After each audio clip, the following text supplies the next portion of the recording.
Well, it's a good mood. It's a positive mood, and I think we have high expectations. And I think the best part about that is the girls are setting those expectations themselves first. A big part of our goals this year is a GLIAC championship. That's something that we're really hungry for. We've been close these last couple of years. We've tasted it. You know, we were right there. We were in the final match of the final match of the GLIAC tournament 2 years ago. We finished second 2 years in a row now, and we were in a position late in the year to finish first. Actually, it was the last match 2 times in a row. So we were right there. We were one match away, or one win away from a GLIAC championship. And so we feel like we're good enough to win one. We feel like that is an honor that we certainly would love to bring back to Tech. And it's been a long time, I think, since we've had one, and I know that's on our agenda. We'll start with Laura and Olivia, the two All-Americans for us last year. You know, Laura is now back-to-back setter of the year. She was freshman of the year. She's been nationally one of the most effective setters, you know, that there is. With her getting better and better and better and leading our offense and finding ways to evolve our offense, that's a big piece for her. You know, she comes as a freshman, changes things just with her ability. Now as a junior, we're going to start to see some of the smaller things that she's able to do. Olivia is an interesting situation here. Here's a player who had 5 kills a set, literally one of the best performances in program history. To ask anyone to be around 4 or 5 kills a set is a whole lot. So we like to maybe distribute that a little bit more, take some pressure off her, but we certainly know that she's going to come in and have probably another really good year.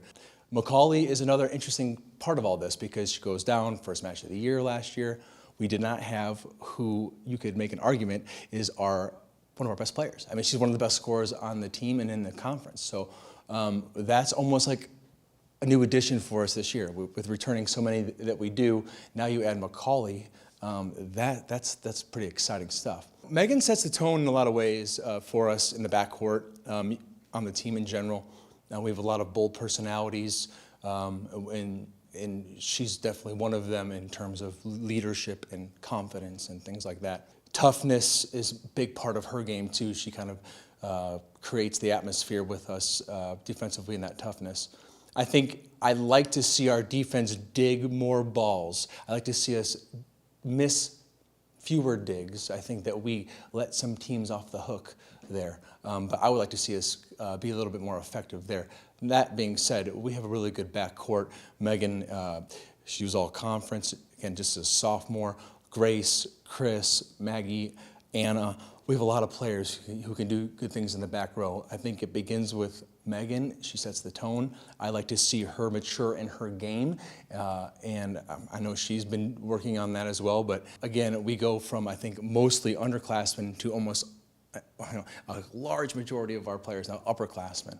And it's just that little bit of maturity as a group that I think that we're looking to see us maybe take us from, say, second place to that GLIAC championship. Amelia and Rachel both benefited from their freshman and sophomore year not getting thrown in the deep end a little bit, and they learned the system from Lauren and Steph. They came last year as junior first-year starters and had a really effective season for us. I mean, and I'm convinced that it was that kind of growth as a player that allowed them to do that, right? Now they're going to be seniors. So I think that piece of going from, well, basically not being first-year starters anymore is where we can see them improve.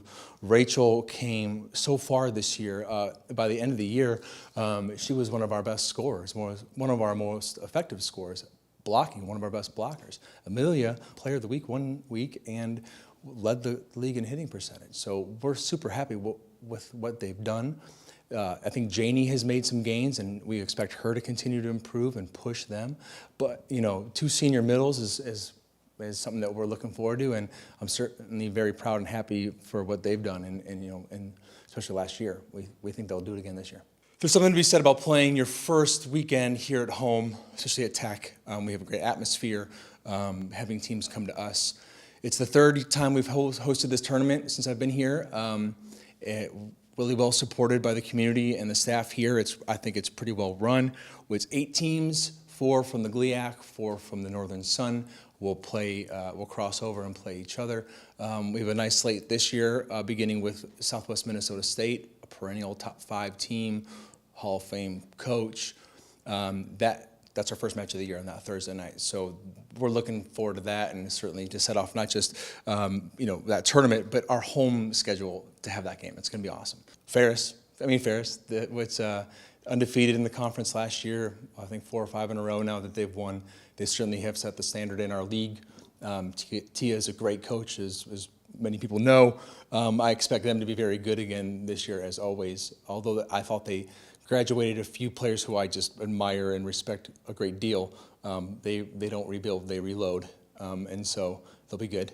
Ashland, I suspect, also out of the South, should be good. They were really good last year. We beat them in 5 at Ashland by the hair of our chin. I mean, it was a crazy match. They'll be good again this year out of the South. Northern, Grand Valley, Saginaw, these are teams that I think that are going to improve from last year, but that were playoff caliber. I thought for most of the season, if not all the season.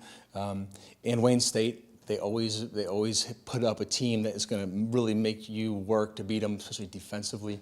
Although they graduated an outside who was only behind Olivia in terms of volume of kills. She was a really great player. But the league is always pretty good, real good. It varies year to year, but I suspect Ferris is going to be the team to beat, and we get to play them twice this year, as we do every year with them being in the North with us. So to be paired up with them gives us 2 opportunities, and I think that's going to be the top dog.